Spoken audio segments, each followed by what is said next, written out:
día de hoy vamos a desarrollar la clase virtual sobre síndrome doloroso abdominal. Voy a compartir la pantalla. Ustedes me dicen si se ve. A ver,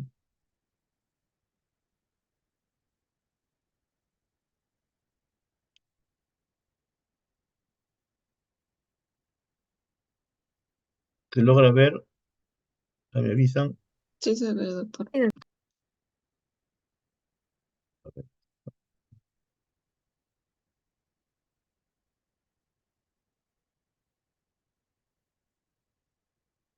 Bueno, empezaremos entonces.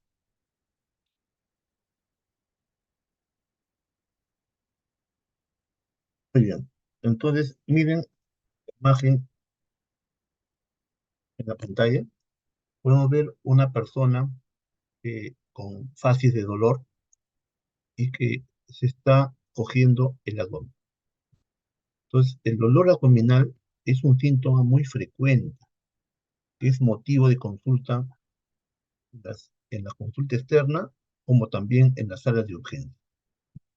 Y como vamos a ver, hay una infinidad de causas que pueden dar dolor abdominal, desde trastornos funcionales hasta trastornos orgánicos. Entonces, es importante que ustedes aprendan a hacer una buena descripción, a recoger información adecuada a través de una historia clínica prolija, tanto en internet como a detectar los signos al examen físico para que puedan acercarse a la causa del dolor abdominal. Entonces, los temas que vamos a revisar hoy día. Hablaremos de definición, hablaremos un poco de fisiopatología, cómo se clasifica el dolor abdominal, hablaremos sobre causas del dolor abdominal, también en la historia clínica, las cosas importantes que hay que calcar y tratar de obtener la información. También exámenes pueden ayudar a establecer la causa del dolor abdominal y finalizaríamos presentando un caso clínico. Entonces, el dolor abdominal es aquel dolor que se va a originar a una sensación desagradable por una determinada causa a nivel del abdomen. Y hemos dicho de que es un motivo de consulta muy frecuente en las salas de urgencias como en los hospitales. En cuanto a la fisiopatología del dolor abdominal, vamos a ver en primer lugar que en la cavidad abdominal va a haber varios receptores. Entre ellos tenemos, por ejemplo, va a haber receptores a nivel del músculo liso, a nivel de la mucosa de las vísceras huecas. También va a haber receptores de dolor en la cápsula de vísceras sólidas. Recuerden que el hígado no duele, el vaso no duele, lo que duele es la cápsula, es lo que tiene la inervación. También va a haber receptores en el mesenterio y también va a haber receptores en el peritoneo. Los estímulos que pueden generar el dolor abdominal pueden ser estímulos mecánicos, estímulos químicos, y aquí tenemos, por ejemplo, una distensión de un asa intestinal, un estiramiento, puede generar dolor. O un proceso inflamatorio a nivel del órgano puede dar dolor o un isquemia. Entonces, los estímulos, recuerden, pueden ser mecánicos o pueden ser. Y recuerden que va a haber dos vías por donde se va a llevar el estímulo. Uno, que es la vía cerebro-espino-finales, o también llamada somática, que representa lo somático. Y aquí los receptores pues, van a estar en la piel, en el peritoneo. Son los que van a llegar a la médula a través de las raíces posteriores y luego que van a ascender hacia la corteza. Y el otro grupo de fibras vienen a ser las fibras nerviosas simpáticas o viscerales y que van a estar representadas por las fibras aferentes. Entonces, como ven, son dos vías a través del cual pueden llevar el estímulo doloroso hacia el cerebro. Entonces, estas son las fibras plásmicas, miren, que nacen a partir de los receptores y que van a hacer sinapsis a nivel de ganglio celíaco, a nivel de ganglios mesentéricos, y luego van a converger con otras fibras, miren, estas fibras aferentes, plásmicas, convergen con otras fibras que vienen trayendo sensibilidad superficial. y van por el mismo nervio y ingresan hacia la raíz posterior. De la raíz posterior van a hacer sinapsis una neurona y luego la acción correspondiente va a ir hacia la médula. Y desde la médula, a través del fascículo córtico espinal, van a, van a, por el córtico talámico, van a subir hacia el tálamo. Y en el tálamo va a hacer sinapsis una tercera neurona y es la que va a dar conexión con la corteza parietal. Y es aquí donde se descifra el estímulo que está generando el dolor y se realiza una respuesta. Entonces, ese es más o menos el trayecto que siguen las fibras nerviosas que llevan el estímulo al dolor de la cavidad auditiva. ¿Cómo clasificamos el dolor? El dolor lo podemos clasificar de dos formas. Uno, de acuerdo al mecanismo que ha producido el dolor. Como vemos, acá tenemos el dolor parietal, que es una de las vías, el dolor visceral, que es la vía aferente, y también tenemos el dolor referido y el dolor. Pero también lo podemos clasificar el dolor abdominal de acuerdo a su duración. Si se produce en minutos o días, ya hablaremos de un dolor abdominal agudo. Si se produce en semanas a meses, hablaremos de un dolor crónico. Entonces, son dos formas de poder clasificar el dolor abdominal. Entonces, el dolor visceral, miren, que es producto de la estimulación de las fibras nerviosas autonómicas que están localizadas en el pecho visceral, que recubre las vísceras. Es un dolor sordo, es un dolor mal localizado, ¿ya?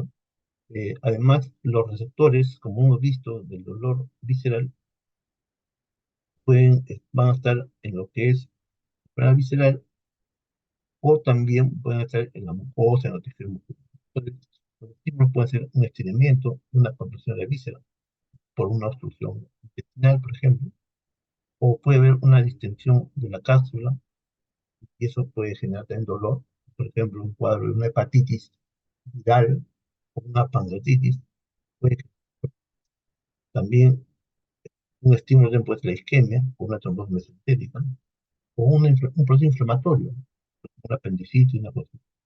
Entonces, todo esto va a activar el sistema de la vía aferente, que es el que va a referir el dolor visceral.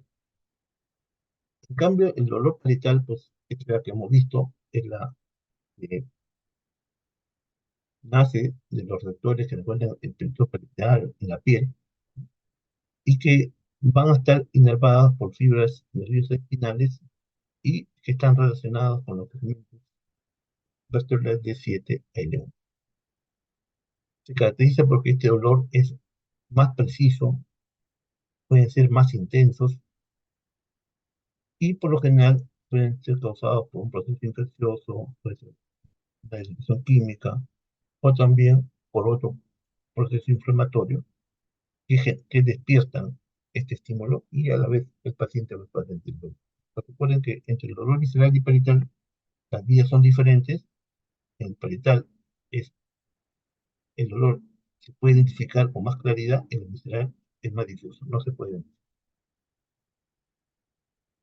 Tenemos el dolor neurogénico también, que es el que se origina cuando hay lesión en el recorrido del nervio y se percibe como un dolor quemante, un dolor eléctrico.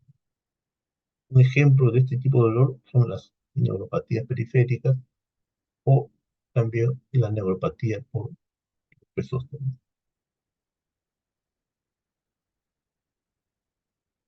Eh, También es importante reconocer cuando estamos frente a un dolor referido. Entonces, el dolor referido, miren, es aquel dolor que la alteración primaria está en una estructura visceral, pero que sin embargo se percibe, la percepción es en otro lugar distante. Entonces, cómo se explica esto? Miren, volvamos nuevamente a lo que son las fibras aferentes, miren, habíamos dicho de que las fibras aferentes viscerales que van a ir al ganglio celíaco, luego van a ir a la raíz, pero en el camino se van a unir a otras fibras que vienen ya de una, tienen que ver con una inervación sensorial somática y discurren por el mismo nervio. Ambas fibras forman un mismo nervio que llega al ganglio basal y luego son conducidas hacia el cerebro. Lo que pasa es que el cerebro, cuando llegan ambas fibras por la misma vía, el cerebro no tiene la capacidad de discriminar qué axones llevan tal o cual estímulo. Entonces, por eso que el paciente puede tener una afección visceral y sin embargo lo percibe el dolor en otra zona, ¿no? Por ejemplo, cuando el paciente tiene una lesión a nivel duodenal, una úlcera se perfora, el paciente puede sentir un dolor en el hombro derecho y es un dolor referido. O cuando hay un cólico biliar, el paciente puede referir un dolor en la espalda media. Cuando el paciente tiene una pancreatitis, el paciente puede referir dolor en la espalda baja. Cuando el paciente tiene un cólico renal o ureteral, puede referir el dolor en el ángulo costovertebral. O cuando hay un dolor rectal o un dolor a nivel de la cavidad uterina, original en este lugar, el paciente puede referir un dolor en el sacro. O cuando el paciente tiene una úlcera gástrica y el paciente puede referir un dolor. ¿No? Entonces, como vemos, la percepción en un lugar diferente a donde puse la lesión, ahí se llama dolor referido.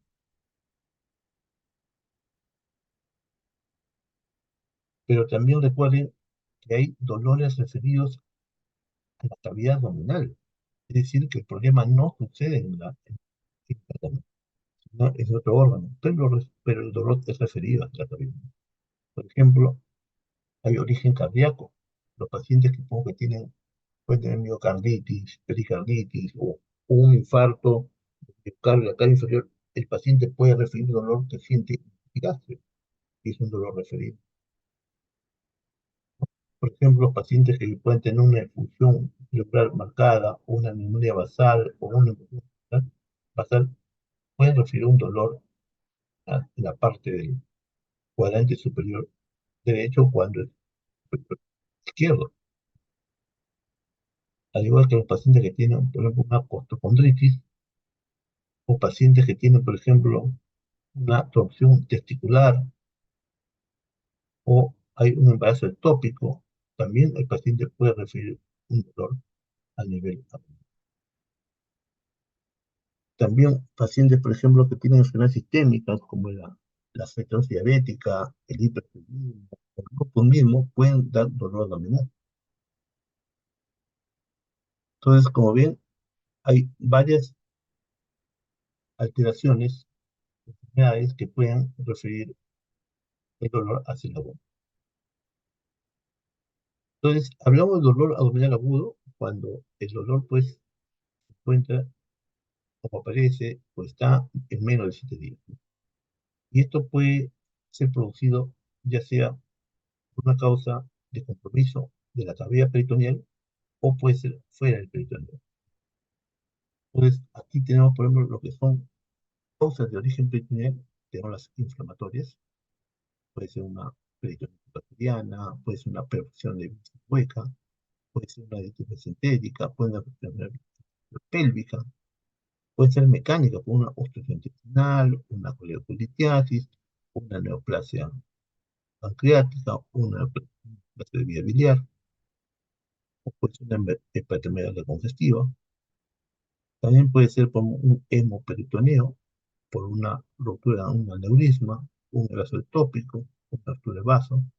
Puede ser también por procesos isquémicos, una isquemia mesentérica oclusiva, una hernia estrangulada, una vasculitis, o puede ser también por un traumatismo, ¿no?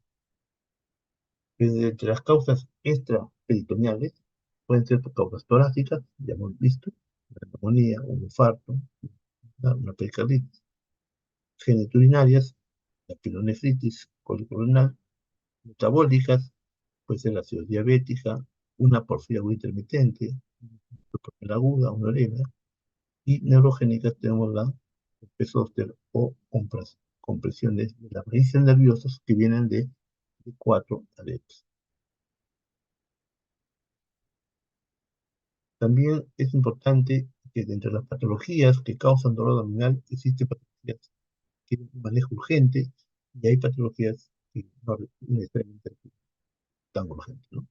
Como las que son manejo urgente, pues las agudas, una diverticulosis aguda, una perforación de víscera, una intestinal, una isquemia intestinal, una enfermedad inflamatoria intestinal, una colitis aguda, una colangitis, una pancreatitis, una pielonefritis o una litiasis literal, también una patología ginecológica, por ejemplo, puede ser un quiste ovario torcido, o un váter tópico, abscesos, ¿no? Entonces, todas estas condiciones, pues, requieren un manejo inmediato, ¿no? Pero hay otras causas o enfermedades que no requieren un manejo tan urgente, ¿no? Por ejemplo, puede ser estreñimiento crónico, un paciente que tiene colelitiasis, puede ser asintomático, o paciente con una patología hepática, como una hepatitis, pacientes que tienen neoplasia, que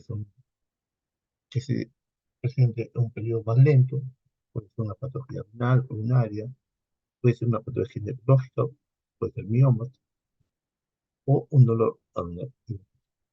Entonces, es importante saber reconocer qué patologías son necesarias, importantes, hacer una atención adecuada, ¿no? Y hay otras patologías que pueden. Así como hay dolor abdominal agudo, también tenemos el dolor abdominal crónico, ¿no? Y el dolor abdominal crónico es un dolor que se prolonga más de 3 meses. Es un dolor continuo, periódico, intermitente. Y este tipo de dolor puede estar asociado ya sea a enfermedades del abdomen, como también a enfermedades extraabdominales.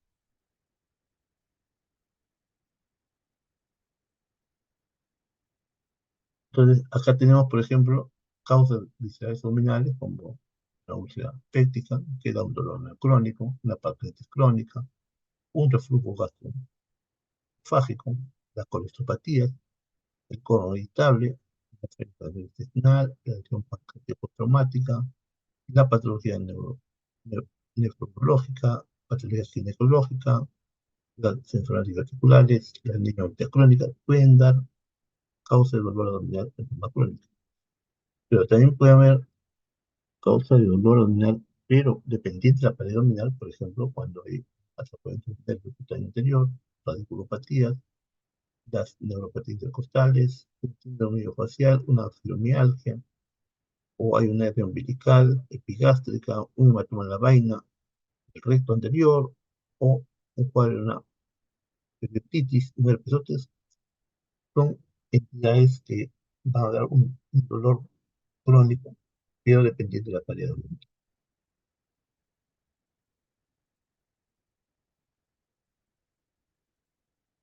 Muy bien. En este cuadro vamos a ver las diferentes enfermedades que van a tener sus características. Por ejemplo, miren una enfermedad ulceropéptica, localización del dolor va a ser a nivel epigastro. Algunas veces puede también referir un dolor en el cuadrante derecho o otras veces en el cuadrante superior izquierdo, pero principalmente es epigástrico. Entonces, en cuanto a la calidad del dolor, generalmente está representado por una dispepsia, ¿no? Con molestias leves a moderadas, de tipo urente, puede ser espasmódico, puede ser con una sensación de prandial, son pretendidas, puede tener a factores agravantes y de alivio, por ejemplo, los que alivian son los antiácidos, mejora el emprendimiento, ausenta la relación con las comidas. Entonces, vemos que hay factores que pueden contribuir a mejorar el tipo de dolor y los signos asociados, pues, pueden estar asociados al uso de medicamentos como los AINES. En la pancreatitis aguda, por ejemplo, el dolor es en el epigastrio, irradia hacia la espalda, ocasionalmente puede irradiarse al cuadrante superior derecho o izquierdo, Es un dolor difuso, constante, penetrante, y es agudo, ¿no? 1 a 2 horas, ¿no? Y dentro de los factores que pueden agravar o aliviar, tenemos que el dolor es agravado con la ingesta de los alimentos, pero mejora cuando el paciente pues recuesta o se sienta y también puede ceder con analgésico, ¿no? Y los síntomas o síntomas asociados, pues el paciente puede estar acompañado de náuseas, vómitos intensos, puede, por presión relativo pancreático, puede comenzar a haber una erupción de los intestinales o puede estar ausente, y puede haber unos factores asociados como la ingesta alcohólica. Por ejemplo, en la colitis aguda, el dolor puede ser en el epigastrio, luego se localiza en el cuadrante superior derecho, puede irradiar hacia la espalda, lado derecho. Es un dolor gradual, constante, que va aumentando progresivamente. También es de 32 horas y que puede estar asociado, pues, el inicio del dolor con la ingesta de grasa. Y puede mejorar con analgésicos, bien, y puede estar asociado, pues, a náuseas, a vómitos. Bien, en el caso de la apendicitis aguda, el dolor es de zona periumbilical, que posteriormente, en cuestión de horas, se va a irradiar el dolor por la aparición del dolor en el cuadro inferior derecho. Inicialmente, el dolor de apendicitis es un dolor de tipo visceral, por eso que es un dolor no claro, no definido, pero luego que se localiza en el cuadrante inferior derecho, ya convierte en un dolor de tipo somático, es, se puede localizar mejor el dolor. También mora, y como factor agravante, es que, bueno, calma con los opiáceos y con la cirugía. Puede estar acompañado de náuseas, de apetito, el paciente puede tener estreñimiento, puede haber vómitos y conforme avanza la enfermedad puede agregarse la fiebre. Entonces, como ven, aquí van a encontrar otras enfermedades que también tienen sus características semiológicas, que siempre nos va a ayudar a diferenciar unas de otras y poder acercarnos a la causa etiológica del dolor renal que puede estar presentando un paciente. Muy bien, entonces tenemos que hacer una historia clínica muy prolija, en la cual tenemos que hacer un análisis donde busquemos la mayor cantidad de información lógica que nos permita diferenciar, como ustedes han visto, entre las diferentes enfermedades que causan dolor. Y al examen físico, tratar de identificar los signos que acompañan a este malestar. Entonces, recuerden, el dolor abdominal, eh, siempre la información semiológica que vamos a buscar, eh, tratemos de aplicar lo que es las siglas ALICA.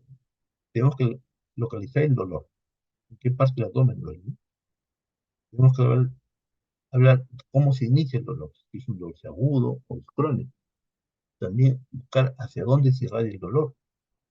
Tenemos que ver también si el carácter del dolor, la intensidad del dolor, qué factores pueden disminuir el dolor o agravar el dolor, como hemos visto en los primeros que hemos revisado, ¿no?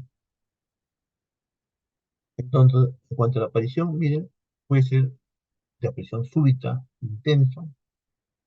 Entonces, aquí lo que caracteriza acá es que el paciente no tolera el dolor y es un dolor.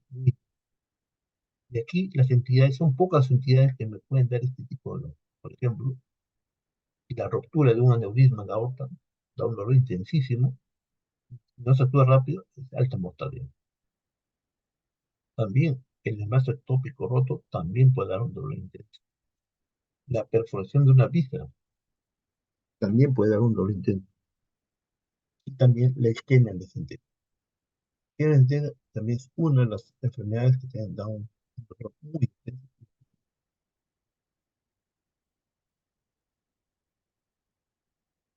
Entonces, también importante, eh, aquellas hay enfermedades que pueden aparecer más lento el dolor, no tan agudo, pero conforme el dolor va pasando el tiempo, el dolor se puede ir agravando más, ¿no?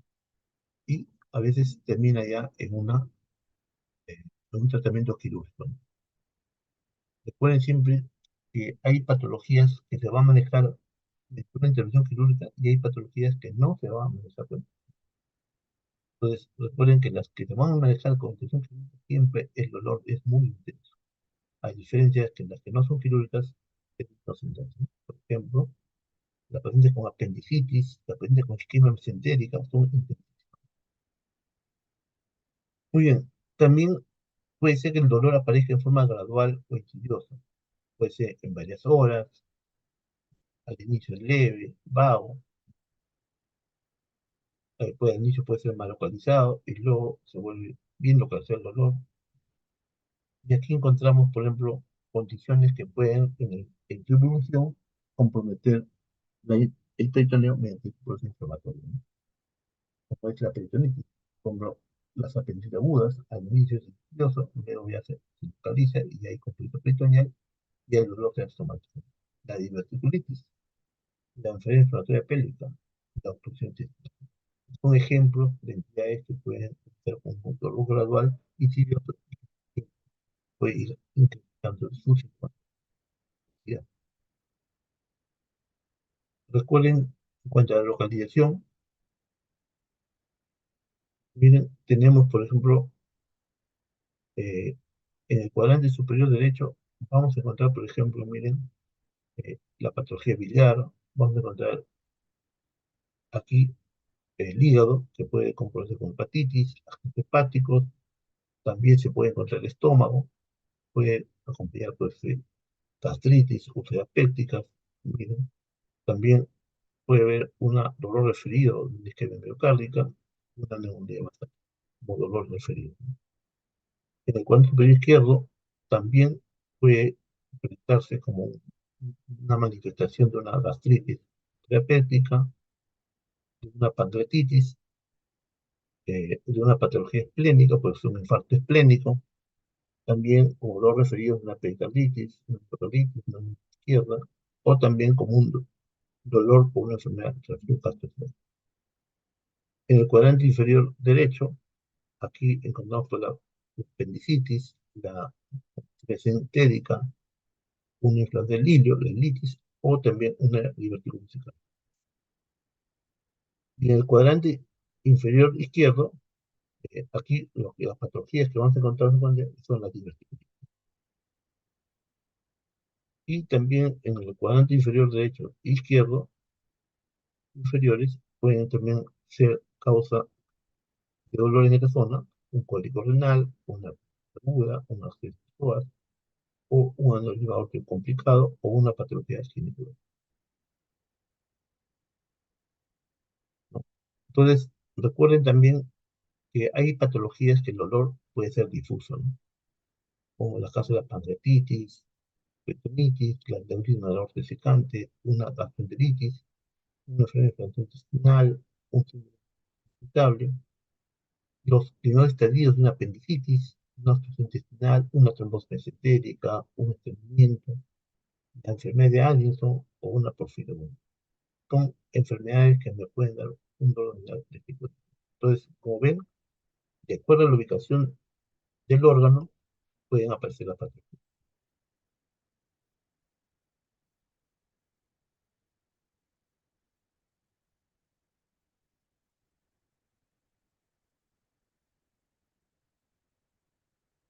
Entonces, hemos visto ya el inicio, la prevención, ahora tenemos que ver la degradación, ¿no? Entonces, hay ciertas patologías que tienen ciertas características en cuanto a su irradiación. Por ejemplo, los que tienen cólico biliar suelen irradiarse del cuadro superior derecho a la región dorsal superior. Los que tienen pancreatitis pueden sentir dolor que se irradia hacia la espalda. Por eso que la pancreatitis se caracteriza por un dolor en banda, ¿no? El cólico renal, por ejemplo, puede referir el dolor en la porción lumbar y que se irradia por el flanco hacia la zona del hígado. Por ejemplo, la apendicitis aguda, que tiene un dolor bien característico, que inicia en el epigastrio con un dolor mal definido y que luego, cuestión de horas, se va a desplazar y se va a localizar en el cuádriceps derecho, donde el dolor ya es más definido, característico de la penitencia. Miren, en cuanto al carácter, por ejemplo, los pacientes que tienen una neuralgia trigémino puede ser un dolor lacinante. Por ejemplo, los pacientes que tienen un cólico, por ejemplo, el dolor es ondulante, que aumenta progresivamente y también puede disminuir o desaparecer en cuestión de segundos. Por ejemplo, las neoplasias generalmente suelen tener un dolor sordo, que es un dolor de intensidad leve, continuo, y que en el tiempo es un dolor que va a ir incrementando. Por ejemplo, los accesos intraabdominales pueden tener un dolor tipo pulsátil, ¿no? Como una tensión de latido. Por ejemplo, el colon irritable, que es un trastorno funcional, puede ser un dolor de tipo errante, es decir, un dolor migrante, inespecífico, es decir, la paciente puede tener dolor en el flanco derecho, luego tiene en el epigastro, en otro momento tiene el flanco izquierdo, ¿no? A eso es errante. Por ejemplo, las úlceras pépticas pueden tener una sensación de vacío, ¿no? Es el dolor como de hambre. Entonces, como ven, hay diferentes caracteres que tienen las causas de dolor, ¿no? Y reconocerlas nos ayudaría bastante para determinar más o menos qué tipo de órgano es el que está. En cuanto a la intensidad, va a depender mucho de la gravedad de la enfermedad y la magnitud de la lesión. Siempre, cuando hablamos de intensidad, tenemos que diferenciar dos cualidades. Uno es la intensidad del dolor en sí, que está originado por el grado de afectación del órgano. Pero el otro parámetro importante es la reacción del paciente al dolor. Hay algunas personas que toleran el dolor, el umbral del dolor está alto, a pesar que es una patología que genera gran dolor, no se les nota el paciente mucho. En cambio, hay otros pacientes que el umbral es bajo y patologías que no generan mucho dolor, en ellos puede ser un dolor muy importante. Siempre para valorar la intensidad del dolor, siempre hay que usar una escala de Evans, que va del 1 de 0 a 10, ¿no? Es importante también tener en cuenta que cuando el dolor despierta en las noches a la persona, generalmente puede tener trastornos funcionales, como momento del colon irritable, ¿no? Pero estos trastornos funcionales difíciles generan desconfort al paciente de la noche con padecimiento. Especialmente cuando es un dolor orgánico, sí puede despertar al paciente de la noche. También hay que valorar acá los factores atenuantes, los factores agravantes. Por ejemplo, ¿qué factores pueden aliviar el dolor? Por ejemplo, cuando es un dolor de tipo ulceroso, este alimento puede disminuir el dolor. Por ejemplo, cuando es un cólico intestinal, los energéticos pueden disminuir el dolor, pero en cambio cuando es obstrucción intestinal, ya el dolor no calma. Las posiciones, por ejemplo, ¿no? Las pacientes con pancreatitis suelen aliviar el dolor cuando se inclinan hacia adelante o se sientan. Los pacientes que tienen peritonitis por alguna circunstancia, generalmente no quieren estar movilizándose, ¿no? Entonces, estos pacientes prefieren todo el tiempo estar inmóviles.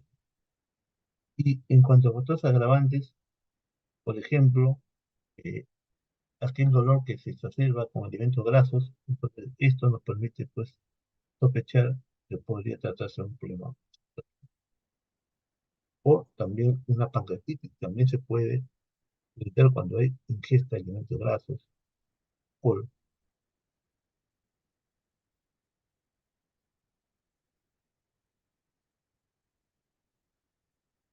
también es importante ver los síntomas acompañantes. ¿Qué síntomas pueden acompañar al dolor? Por ejemplo, puede haber síntomas generales, como presencia de fiebre, escalofríos, de apetito, pérdida de peso. Puede haber síntomas digestivos, la presencia de náuseas, de vómitos, diarrea, estreñimiento, sangrado, ya sea hemorragia, hematemesis, melena, distensión abdominal, también cuadro dispépsico, la presencia de ictericia, ¿no? Presencia de coluria, colia, síntomas urinarios, por ejemplo, la presencia de infuria, poliacuria, o síntomas ginecológicos, como la ginecorragia. Entonces, siempre al dolor abdominal hay que ver qué síntomas pueden acompañar, que también nos pueden orientar a qué patología puede tratarse. Importantemente, los antecedentes del paciente. Por ejemplo, cuando el paciente tiene antecedentes de uso de medicamentos como los AINES, es un paciente de edad avanzada, ya estos pacientes pues, van a tener mayor riesgo de hacer complicaciones, como son las hemorragias digestivas, ¿no? Una gastritis erosiva o una úlcera. También, por ejemplo, antecedentes de uso de cocaína pueden asociarse en algunos casos con isquemia bacteriana aguda, o pacientes que tienen fibrilación auricular también pueden hacer también isquemia aguda por fenómenos tromboembólicos. Pacientes que tienen lupus también pueden hacer trombosis aguda. También, importante también, antecedentes de trombosis venosa previa, ¿no? También puede ser otro dato importante para sospechar en un paciente con dolor intenso en forma aguda, tienes que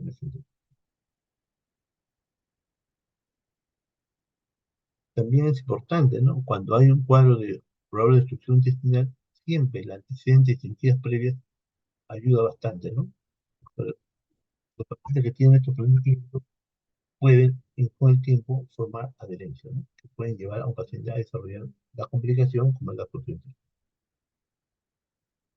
intestinal. Por ejemplo, pacientes que tienen dolor recurrente, eso se puede ver, por ejemplo, en casos de esteatsis renal, en casos de cólicos biliares, en casos de...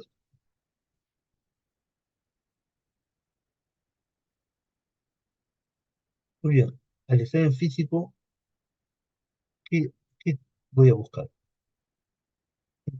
En primer lugar, a la inspección, tenemos que valorar la actitud del paciente, ¿no? Si el paciente está sentado, no puede acostarse, o prefiere estar acostado, no se importante, porque si el paciente no respira muy profundo, no quiere moverse, puede tratarse de un aroma agudo, ¿no? Como he dicho, cuando hay peritonitis, ya el paciente quiere estar quieto. Entonces, la actitud que adopta el paciente también nos puede ayudar ya a sospechar qué puede estar teniendo. Importante también a la inspección buscar cirugías previas que nos van a pensar si estoy frente a un cuadro constitucional y la causa, ¿no? También si ha habido algún proceso infecciosos, traumáticos, por ejemplo, la presencia de fístulas o abscesos, heridas, hematomas, ¿no?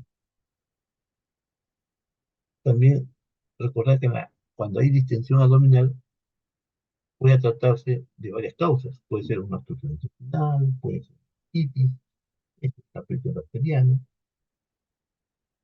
Algunas veces podríamos ver el peritactismo.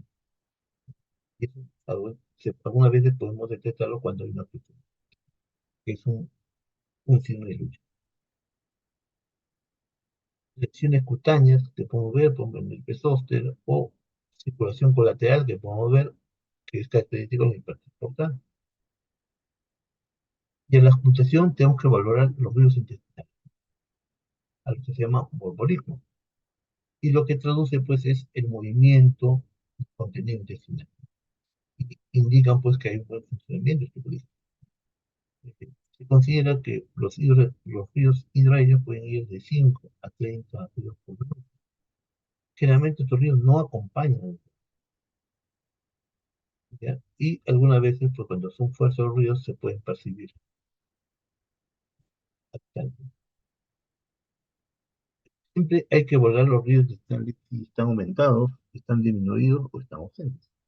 Por ejemplo, en casos que están aumentados, va a ser cuando el descanso intestinal está intermitente.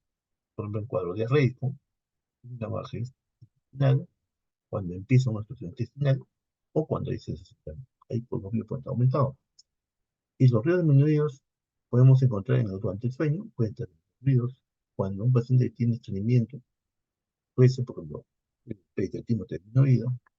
Cuando hay inicio de un hilo paralítico, los ruidos pueden estar disminuidos. También cuando están consumiendo algún medicamento que anestesien el funcionamiento intestinal, va a estar disminuido, como el codeína, tramadol, morfina. También los pacientes postoperados recién en la sección abdominal también pueden estar disminuidos. O pacientes que están saliendo por una anestesia. Y la ausencia de ruidos se va a dar en el contexto cuando hay un hilo paralítico. Es decir, que el intestino ya no se moviliza. Y esto puede estar asociado a un cuadro de peritonitis. También podría encontrar un ruidos intestinales de tipo metálico. Y esto es bien característico cuando hay una obstrucción intestinal. Cuando realizamos la percusión, lo que vamos a tratar de identificar es la presencia del timpanismo y la presencia hemática. Recuerden que el timpanismo es de tono agudo, ¿ya? Y que generalmente traduce pues, presencia de aire en la visión. En cambio, la matidez es un tono más grave, escasa resonancia, y lo vamos a encontrar cuando hay pues, presencia de órganos sólidos, ¿no? Como el hígado, el vaso, o cuando hay también una tumoración, ¿no? También podríamos encontrar en el abdomen otro tipo de ruidos, por ejemplo, una resonancia, por ejemplo, cuando el flujo pulmonar está un poco más descendido de lo habitual, podríamos encontrar en el abdomen este tipo de. También es importante buscar la presencia de matices a través de la percusión, la matiz desplazable, ¿no? Y la matiz desplazable no viene más que cuando presenten el cúbito dorsal, percutimos en el abdomen, vas a encontrar una matidez en flanco y una matidez en la parte inferior, como una U, ¿no? Y eso es por presencia líquida. Y cuando el paciente lo pones en posición de cúbito lateral y volvemos a percutir nuevamente la parte del flanco, ya se vuelve timpánico. Y si descendemos, vamos a encontrar matines hacia la parte baja. Entonces, este cambio de posición y que desplaza la matriz, ahí se llama matriz pasada. Y es un signo característico muy específico de presencia de líquido en la cavidad abdominal, a lo que se llama.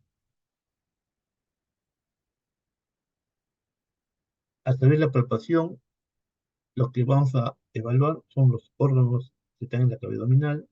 También nos va a permitir detectar si hay estados musculares, si hay masa, si hay líquidos, si hay zonas sensibles. Nos va a permitir palpar el vaso, el hígado. Cuando palpemos estos órganos, tenemos que entender características como el tamaño, la forma, física, consistencia, si hay dolor, la movilidad. Y siempre debemos asegurarnos, para realizar la palpación, que el paciente esté cómodo, esté relajado, y siempre cuando examinemos, siempre tratemos de que las manos no estén frías.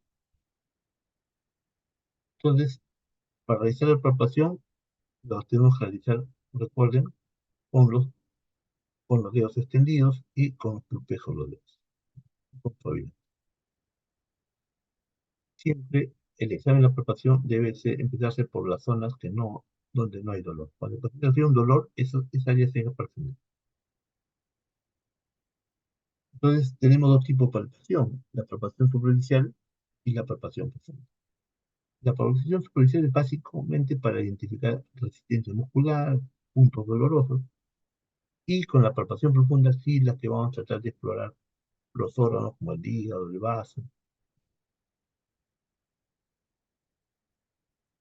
Entonces, cuando hagamos la palpación superficial, tenemos que valorar cómo está la temperatura, cómo, si hay dolor abdominal, si hay resistencia muscular, si hay masas superficiales, si hay edemas en la pared abdominal, cómo está el panículo adiposo, si hay separación de músculos, si hay hernia. Aquí la palpación va a ser monomanual, es decir, se usa una sola mano. Y siempre cuando hagamos la palpación, tratemos de observar al paciente, ¿no? para ver si hay una fase de dolor. Siempre recuerden que la palpación de la zona dolorosa debemos dejarlo al final. Entonces, cuando hacemos la palpación superficial, normalmente la pared abdominal es blanda, el paciente permite deprimir con suavidad. Anormalmente podemos encontrar un aumento de la resistencia, por ejemplo, que puede ser generalizada o puede ser localizada. Por ejemplo, cuando hay una inflamación peritoneal, puede ser generalizada. Puede ser localizada, por ejemplo, cuando hay un tumor abdominal o cuando hay una bisomía. Recordar que la resistencia muscular abdominal, es decir, la contractura de los músculos de la pared abdominal, es un mecanismo de defensa. Pero ojo, la resistencia muscular puede ser de causa voluntaria o puede ser involuntaria. Voluntaria cuando eso está dominado por la voluntad. Si de repente le pedimos que se relaje, él lo puede controlar. ¿Quiénes están involucrados acá? Realmente cuando el paciente tiene miedo o es muy nervioso. Pero cuando la resistencia muscular es por un mecanismo voluntario, aquí ya el paciente no puede controlar. Lo que traduce es que hay un proceso intraabdominal patológico. Entonces, ¿cuándo llamamos abdomen en tabla? Abdomen en tabla es cuando encontramos una contracción generalizada de los músculos abdominales. No permite despedir el abdomen. Y un abdomen en tabla es sinónimo de que hay un compromiso peritoneal, una irritación peritoneal. Por lo tanto, también no solamente vamos a encontrar el signo de abdomen en tabla, sino también vamos a encontrar otros signos de irritación peritoneal. La presencia de rebote, la ausencia de ruidos intestinales, o el paciente no puede respirar profundamente porque le causa dolor. A la palpación profunda vamos a evaluar las vísceras abdominales, por ejemplo, las vísceras huecas, el ciego, el colon ascendente, el sigmoides, las vísceras sólidas, por ejemplo, el hígado, el vaso, el riñón, y también vamos a palpar el ácido óseo, ¿no? Sobre todo si hay un aneurisma en la aorta, podríamos delimitar la masa pulsar. Entonces, para la palpación profunda, ya con la mano, con espejos, ya sea de forma monomanual o bimanual, hay que hacer una palpación más profunda, con mayor firmeza.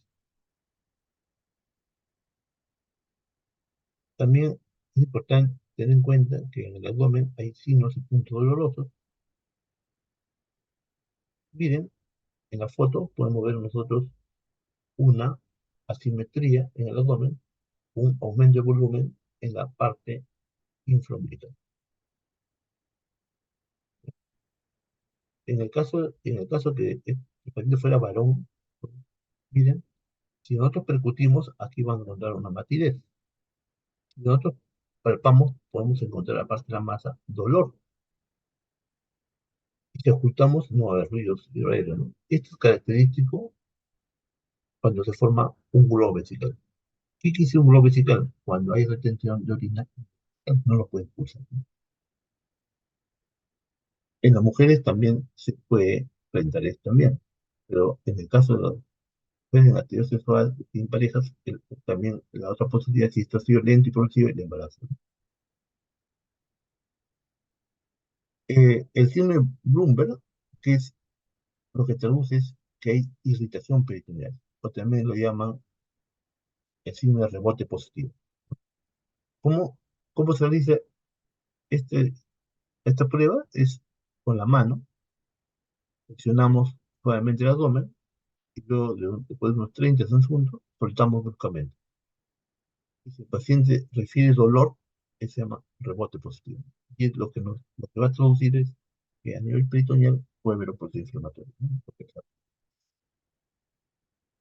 Pero también existen ciertos signos dirigidos a una patología específica, como por ejemplo la apendicitis, ¿no? Cuando el signo de McMurray es para buscar si hay cuadro de apendicitis. Por ejemplo, para esto, miren, Trazamos una línea imaginaria desde el ombligo hasta la cresta anterior superior ilíaca, y entre los dos tercios distales y el tercio proximal, ahí es el punto de magmo. Se presiona suavemente y se suelta. Si hay dolor, decimos un punto positivo, ¿no? Que es la zona donde podría encontrarse la fuente. También, a veces la bloqueación del apéndice es más retrocecal, puede estar en contacto, por ejemplo, con el psoas. Cuando realizamos una maniobra para producir un estiramiento del psoas, también podríamos generar un dolor en este cuadrante inferior derecho. Por ejemplo, levantando la extremidad sin flexionar la rodilla, con ese estímulo de la contracción del psoas, si el paciente refiere dolor en este cuadrante, pues puede sugerir, puede tratarse una apendicitis. El signo del obturador.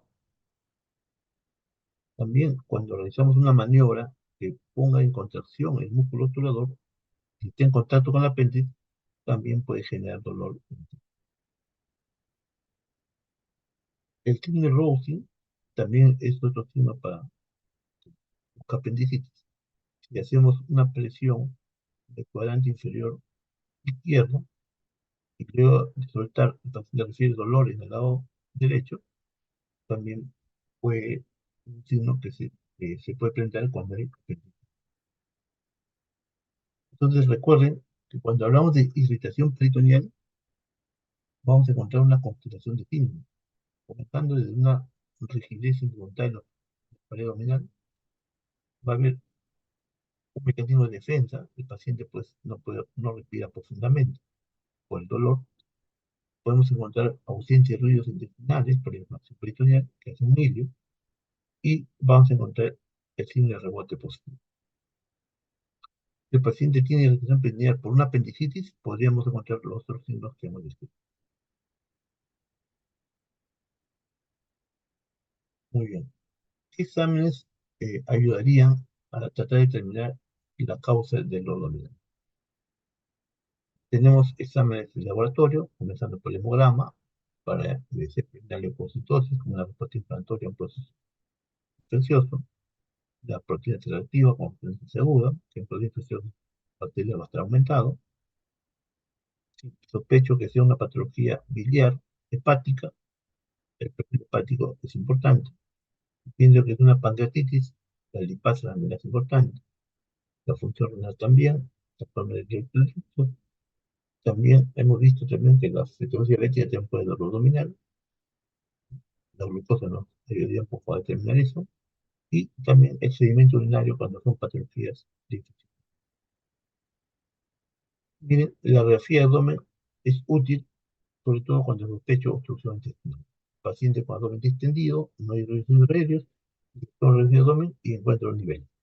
La presencia de niveles debe ser una sospechar de una obstrucción. La ecografía abdominal es un examen no invasivo que nos permite evaluar bien los componentes de la cavidad abdominal. Podría ser útil cuando sospecho una colestitis aguda, politiasis o una pancreatitis. También es útil cuando es una patología anal, ya sea una litiasis anal o una nefrosis, y también es útil para evidenciar líquidos. Pero cuando la ecografía puede ser de que las condiciones del paciente no permite recoger una adecuada información, sí que puede complementar con una tomografía abdominal. Entonces, aquí en esta tomografía podemos ver nosotros la vesícula y también podemos ver que en la cabeza del páncreas pues, hay una colección.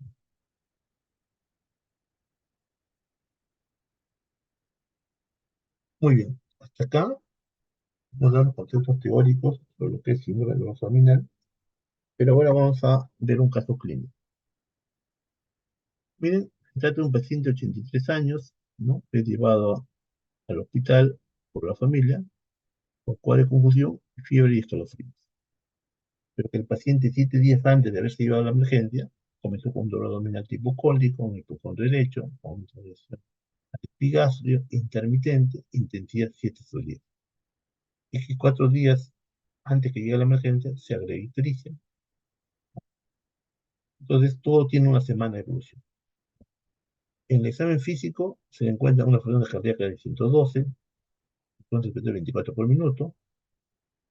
Se encuentra 80 sobre 50 milímetros de mercurio la presión, se encuentra con 38,5 temperatura axilar, se encuentra histérico, ¿ya? Se encuentra sin repliegue positivo, no hay edema, en ojo las estrellas están histéricas, la mucosa oral está seca, lengua seca, en la parte respiratoria no hay alteraciones, en el aparato cardiovascular los riesgos cardíacos están taquicárdicos, con la disminución de intensidad, el pulso es filiforme, que tiene una capilar es más de 2 segundos, y en el abdomen se le encuentra dolor a la palpación profunda en el hipocondrio derecho.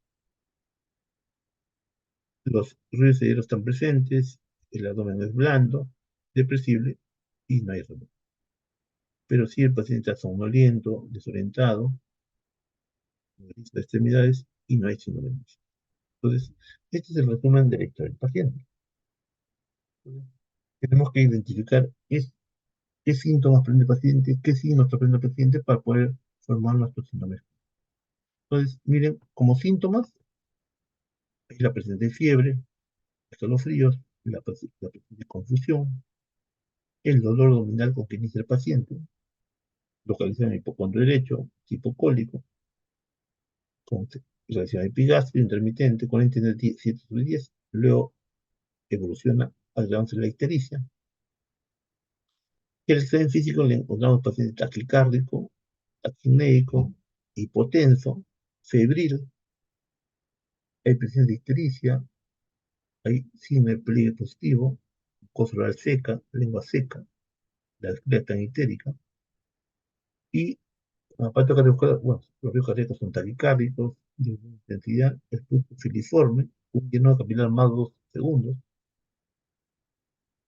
En el abdomen hay dolor a la parte profunda en el hipocondrio derecho, pero los ruidos están presentes, no hay rebote. Y también el paciente está pues somnoliento y desorientado.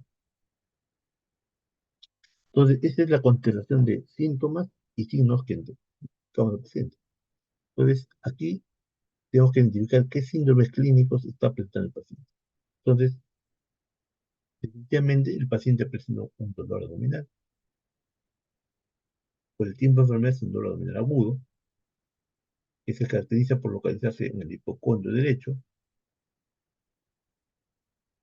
También tiene un síndrome histérico, la presencia de ictericia que vive el paciente, también la presencia de ictericia cuando lo ve.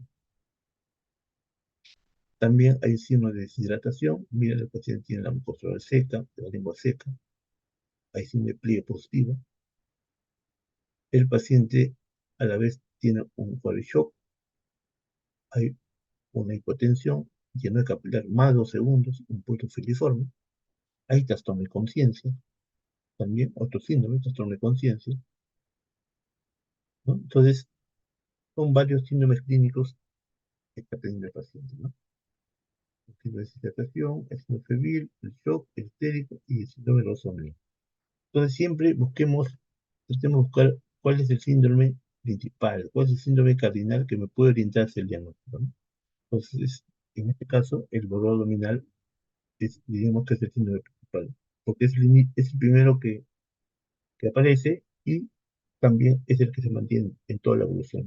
Se van agregando otros síndromes. Entonces, por la localización del dolor, podemos, debemos tratar de definir cuál es la causa del dolor. Entonces, teniendo en cuenta la localización del dolor que es en el hipocondrio derecho, aquí podemos ver que hay varios órganos. Tenemos parte del hígado, la vesícula biliar y la vía biliar, también tenemos parte del colon, también está la glándula suprarrenal derecha, pero por el, por la- por el tipo de dolor que es cólico, entonces, cuando es cólico, acuérdense siempre de hacer referencia a víscera vuelta, ¿no? O sea, aquí no puede ser el hígado, porque el hígado es un órgano sólido, el dolor es diferente, pero sí puede ser la vesícula biliar, sí puede ser la vía biliar, que son vísceras.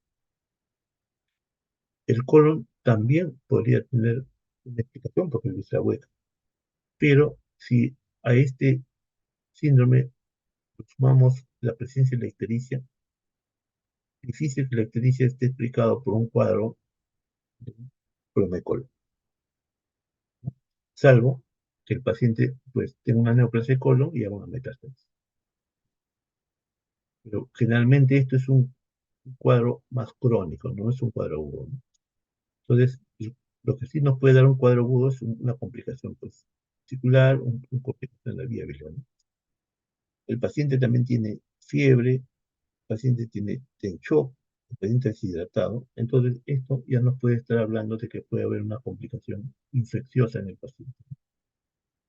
Entonces, generalmente cuando si afecta la vesícula, no suele dar ictericia, porque recuerden que la vesícula está en forma aislada. La vesícula secreta la bilis hacia la vía biliar principal, que es el corredor. Entonces, para que el paciente tenga ictericia, tendrá que la vía biliar tener alguna dificultad para poder excretar la bilis, y por lo tanto, si no se excreta, la bilis se acumula y esto puede pasar la parte del hígado hacia el torrente sanguíneo y darle presión. Y eso sucede nada más cuando el paciente tiene una obstrucción de la vía biliar extrahepática, ¿no? Entonces, el paciente, por el contexto del paciente, puede estar teniendo pues una colangitis, ¿no? El paciente puede empezar como una coledocolitiasis, que luego esa obstrucción biliar que genera éstasis de la bilis se puede infectar, ¿no? Y dar el cuadro de colangitis. Recuerden que la teoría de colangitis es dolor abdominal, ictericia, pero de una manera un poco aguda, ¿no? No es una patología crónica. A diferencia de una neoplasia en la vía biliar o del páncreas, que puede dar una ictericia larvada en semanas y luego va apareciendo el dolor abdominal que en el tiempo va incrementando. Es un cuadro más subagudo, más crónico. Claro, eso también puede infectarse y dar colangitis, pero tendría que tener otro contexto, ¿no? Entonces, por la evolución clínica que ha tenido los síntomas y los síndromes, el paciente puede estar haciendo un cuadro de una patología aguda, ¿no? Como es un cuadro de una colangitis. Aquí tienen la fuente bibliográfica que he obtenido información para preparar la exposición. Muy bien. Hasta acá, ¿alguna pregunta? Doctor, disculpe una pregunta. Sí, En el dígame. caso de globo vesical, ¿al Ajá, paciente le duele antes de hacer la palpación o por la palpación? muy bien. El paciente puede referirte dolor en la palpación, perdón, dolor en el abdomen bajo, ¿ya?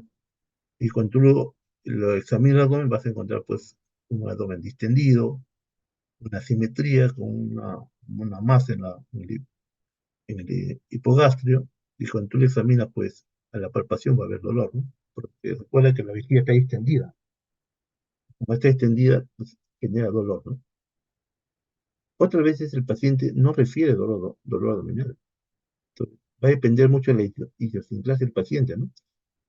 Porque lo tolera. Como el paciente a veces orina por rebosamientos de tanta presión que orina a la fuerza, un poco que la vejiga ya se ha adaptado, ¿no? Y no genera dolor, pero cuando uno examina encuentra esta alteración, ¿no?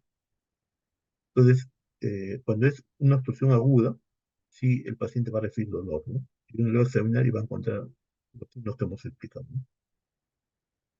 Gracias. ¿Alguna otra pregunta?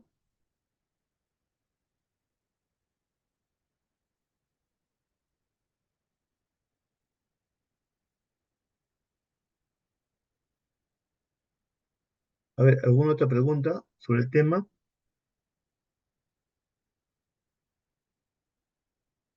Todo claro, doctor.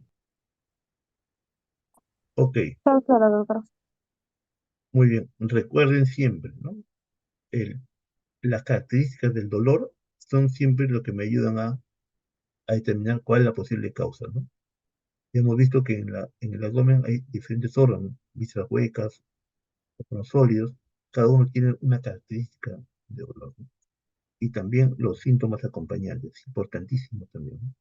Y el tiempo de evolución, ¿ya? Es importantísimo para el momento de determinar la causa del dolor.